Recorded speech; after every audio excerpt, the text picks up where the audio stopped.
കരിപ്പൂർ വിമാനത്താവളത്തിൽ നിന്ന് 1 കോടിയോളം രൂപ വില വരുന്ന സ്വർണവുമായി യാത്രക്കാരൻ പിടിയിൽ. മലപ്പുറം നടുവട്ടം സ്വദേശി നൌഫലാണ് പിടിയിലായത്.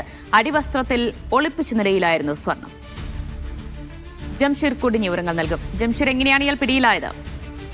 ദിവ്യ, കസ്റ്റംസ് നടത്തിയ പരിശോധനയിലാണ് ഇത്തരത്തിൽ വലിയ 1 കോടിയോളം രൂപ വില വരുന്ന സ്വർണം കസ്റ്റംസ് ഇപ്പോൾ പിടികൂടിയിരിക്കുന്നത് എന്നുള്ളതാണ്. മസ്കറ്റിൽ നിന്ന് സലാം എയറിലെത്തിയ യാത്രക്കാരൻ മലപ്പുറം നടുവട്ടം സ്വദേശി ആയിട്ടുള്ള യാത്രക്കാരിൽ നിന്നാണ് ഈ സ്വർണം പിടികൂടിയിരിക്കുന്നത്. നൌഫൽ പുത്തൻകോട്ട് എന്നാണ് അയാളുടെ പേര്.